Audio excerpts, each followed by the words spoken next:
Yes, I see.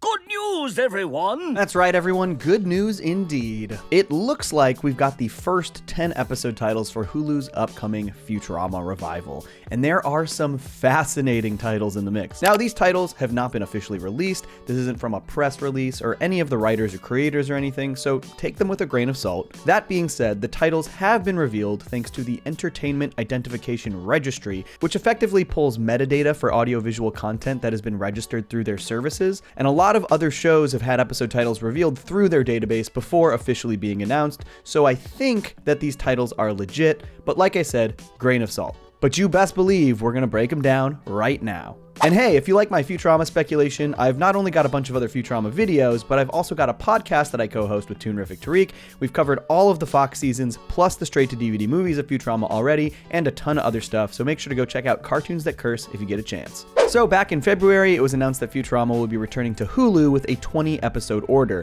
and after a brief couple-month-long panic that John DiMaggio wouldn't be returning to the series, he did eventually sign back on, eliminating one major fear about the revival. But this 10-episode listing seems to confirm what I have been expecting all along, that these 20 episodes on Hulu will be split into 2 broadcast seasons. Now, this newest production season is actually Futurama's 8th production season, but over the course of the show, those first 7 production seasons were actually aired as 10 broadcast seasons. These episodes are listed as season 11, which tracks as these 10 episodes would be considered Futurama's 11th broadcast season, meaning we should expect 10 more episodes about a year after these episodes drop, which will be considered Futurama's 12th broadcast season. Is that confusing enough? Basically, we should just expect 10 episodes a year. That's all I'm trying to say. Okay, so let's talk about these titles. They are as follows. 1. The Impossible Stream. 2. Rage Against the Vaccine. 3. Zapp Gets Cancelled. 4. The Prince and the Product. 5. Related to Items You've Viewed. 6. Children of a Lesser Bog. 7. How the West Was 10100001. 8. I Know What You Did Last Xmas. 9. Parasites Regained. And 10. All the Way Down.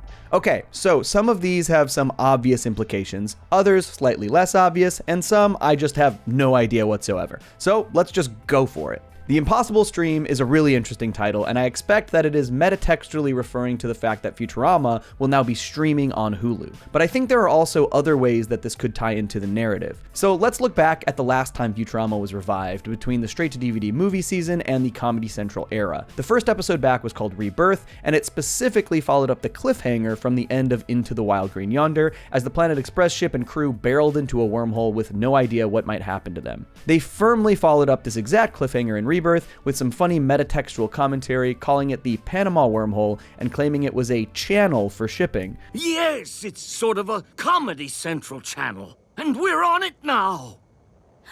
I get it! In the episode, the entire crew is reborn within the narrative, which metatextually also represented the show being reborn on Comedy Central. So I expect the Impossible Stream will probably do 2 similar things. 1, be a meta commentary on how the show has impossibly returned for the 4th time, now on a streaming network, and 2, follow up the end of the last finale, Meanwhile. At the end of Meanwhile, Fry, Leela, and the Professor were about to enter this time stream to go back to before Farnsworth conceived of the time button that caused the previous series finale's chaos. I wouldn't be surprised if, like in Rebirth, this episode was directly following the events of Meanwhile. Maybe this time stream that they're entering is the titular Impossible Stream. The big question will be, how will this lead into the Hulu era premise? Will things go back to the status quo? Will time have moved forward the same amount of time in-universe as it did in the real world? The poster for the Futurama revival from this year's Comic-Con does cite Comic-Con 3022 on it, which to me indicates time will have passed in-universe as well. Alright, let's move on. The second title is Rage Against the Vaccine. Now, this is a great pun title, big fan, though I'm a little concerned about the topicality. When Futurama returned on Comedy Central, they had a few episodes in a row that felt incredibly topical in regards to things they missed between the eras of the show, and this kinda has that same vibe to me. Futurama has always been a very pro-science show, so I expect this will take a firm stance on vaccines, which is cool with me. I just don't love when the show ventures too deeply into modern topical issues. I just haven't found the more overt of these episodes episodes to be as funny. Obviously, the show has always been future riffs on modern culture, but sometimes the parallels just feel so on the nose that it takes away the fun of the show being set in the future. That being said, all we've got here is a title, and it entirely depends on execution. And it's not like their socio-political commentary can't be good. They do climate change / pro-environmentalism episodes nearly every single season, and many of those are classics. I will say I am definitely not looking forward to my comment section once I cover that episode. Yeah, it's gonna be fun on the bun. And speaking of topicality, episode 3 is titled Zapp Gets Cancelled. Now, I'm just gonna echo all the things I said about the last one. I worry when the show gets too topical. That being said, Zapp is absolutely the character who would and should get cancelled. I mean, Brannigan Begin Again kind of was about him getting canceled, though I expect this time it will be for something he says, not for blowing up Dupe headquarters. Or maybe it will be just a culmination of all the things he's done throughout his past. I mean, he does have a ridiculous history of stupidity. Like all of the pickup lines he gave Kif for his date with Amy. Ooh, I find the most erotic part of a woman is the boobies. He also persistently gets people killed, like this scene here in Into the Wild Green Yonder. We made it through, Kif. How many men did we lose? All of them. So honestly, maybe it's time Zapp got canceled? We'll see how it plays out and what the commentary at play actually is. Next up, we've got The Prince and the Product, which is clearly a play on The Prince and the Pauper, a story in which a poor boy and a prince swap places to experience each other's lifestyles. Now, this was already sort of a storyline in the episode The Prisoner of Benda, when this robo-emperor Nikolai wants to live a peasant's life and ends up in the body of Washbucket, while Bender lives his lavish lifestyle. There's obviously a ton more going on in that episode, but I'm not entirely convinced that this episode will be a pure Prince and the Pauper parody despite the title. Honestly, not sure what else to expect with this one. Let me know if you have any ideas below. Next up is Related to Items You Viewed, which seems to be a riff on online shopping, particularly on Amazon. It's pretty tough to say how this might translate to an episode. I don't really have any firm idea of what the episode might look like, though I do think back to the first season of Futurama when they showed that advertising takes place in people's dreams in the future. I think it's time you learned a lesson about Lightspeed brand briefs. Lightspeed fits today's active lifestyle. Now, I don't necessarily think this is the route they would go, but maybe they'd take a page out of Rick and Morty's book and showcase a bunch of commercials for Futurama's future products through this episode. Just a thought. If it is a play on Amazon, this could definitely be a mom-heavy episode, as she's basically the Bezos of the future.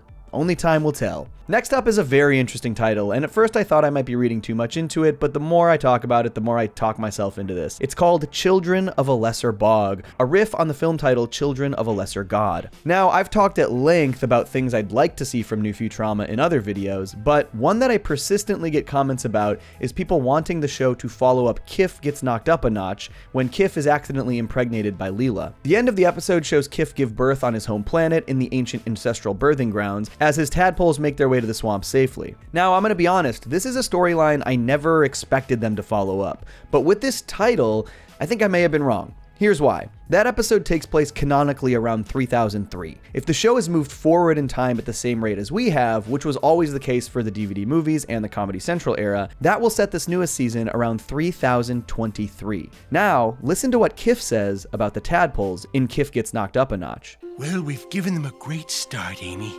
And in 20 years, they'll sprout legs and crawl back onto land as children. 20 years. The timeline genuinely works out perfectly. The show has generally always been pretty attentive to details like this, so I really think that the titular Children of a Lesser Bog could be Kif and Leela's children. And the prospect of this follow-up is really interesting to me, because it could mean something I've hoped for leading into this new revival: status quo shifts. Kif and Amy having kids of their own could be really interesting to explore in the new episodes, especially with the added layer that they are biologically Leela's kids. It could really lead to some interesting drama and dynamics within both Kif and Amy's relationship and Fry and Leela's relationship. Now, let's not get our hopes up too much. Maybe this episode isn't even about this at all, but honestly, after years of never expecting that to be something they would follow up, I'm more convinced than ever that it's a possibility. Alright, next we've got How the West Was 1010001, which I have to say is an amazing title. Obviously a riff on the 1962 Western film How the West Was Won. If I had to venture a guess based on the title, this would be a Bender as a cowboy type of episode. Throughout the series, we've seen Bender get countless different jobs or jump into some weird new lifestyle. He's been a wrestler, a mobster, a soldier, a werecar, Santa Claus, a penguin, Beck's washboard player, a pharaoh, god,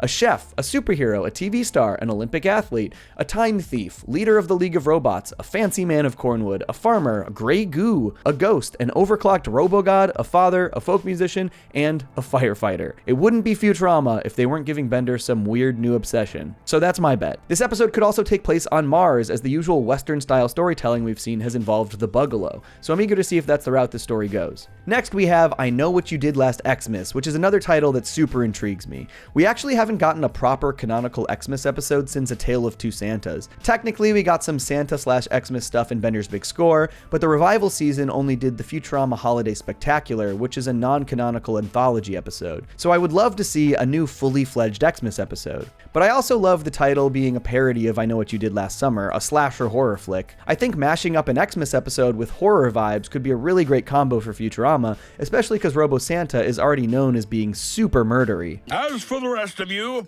I'm going to tear off your skin like wrapping paper and deck the halls with your guts. It could be a slasher-style story where Santa's coming to kill the crew, or maybe it will be a more mysterious than that, but either way, the implications of the title have me pretty excited. Okay, now probably the title we're going to be hearing the most about, Parasites Regained. Now, this 100% has to be a direct follow-up to Parasites Lost. The title Parasites Lost was a play on the epic poem by John Milton called Paradise Lost, and similarly, Parasites Regained is a play on one of Milton's later poems that shared similar themes called Paradise Regained. All of this points to this being a direct follow-up to Parasites Lost, which is one of my absolute favorite Futurama episodes. I think I ranked it at number 4 in my every episode ranked list. I don't know, go watch all 2 hours of that thing and check for me. Now, The Devil's Hands Are Idle Playthings, Futurama's first series finale, actually already was a bit of a follow-up to Parasites Lost, but focused on the holophoner as the through line. Fry reminisced about how the parasites made him good at the holophoner and how he was able to win over Leela's love with their help. But that didn't involve the parasites themselves, and I think there are a couple of really interesting things that they could do with the parasites in the follow-up. One, somebody else could get the parasites. Maybe Leela this time? It could be really interesting to see how someone else is affected by these body and mind improving worms other than Fry. Or maybe even more than just one character. What if the entire crew got parasites? Lots of possibilities there. Though I have a thought on what I would like to see most. The title does suggest that Fry will get the parasites again. Regained implies that it's somebody who already had them, and this points directly to Fry. But now, presumably, Fry and Leela are actually in a committed relationship, assuming they maintain this thread in the Hulu episodes, which, let's be honest, they absolutely should. I will be upset if they don't. But what if the subversion here is that Fry gets these parasites again, but this time they actually harm his relationship with Leela? The couple is already together. Fry has grown and matured over the course of the series to the point where he and Leela are really happy. What if further improvement through parasites actually has a negative effect on Fry's ego and confidence that actually drives a wedge between him and Leela?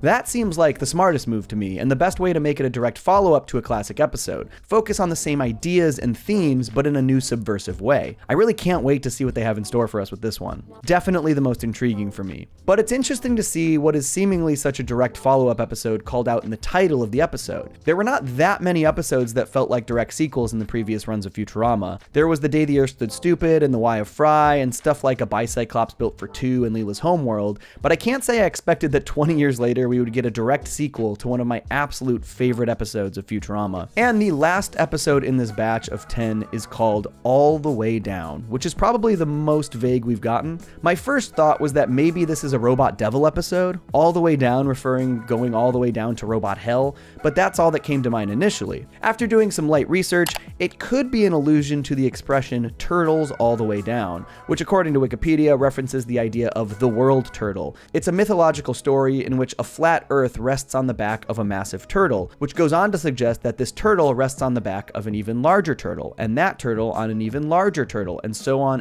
infinitely. This is an expression based on the problem of infinite regress. Now, I am not smart enough to fully grasp this concept on either a mathematical or philosophical level, but it does feel like the type of thing that the Futurama writers would be very interested in exploring. It's right up their alley, honestly. So I wouldn't be surprised if this played a role in whatever sci-fi concept they've cooked up for All the Way Down, which will be the final episode in this first batch of 10. Now, that's pretty much all I've got for these 10 episode titles. There is some very juicy stuff hidden in there, and I'm very nervous about what we might see from the upcoming revival, Nervous, but excited. Now, one interesting thing about the EIDR's listing for these 10 episodes is that it claims their release is in 2022. Previously, the show was announced to be launching in 2023, which I still believe is most likely the case. But it is interesting that these are listed as 2022. I did not expect that they would be this far along in production already, but it does appear that they began writing last year. It also still remains to be seen whether or not these episodes will all drop at once, or if we'll have a weekly release model like the old days. I'm expecting a weekly release model, but times have changed, so who knows.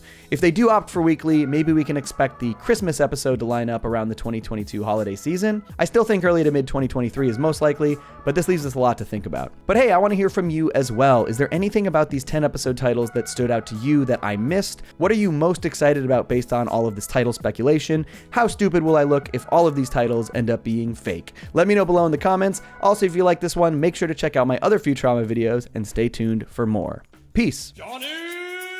Futurama!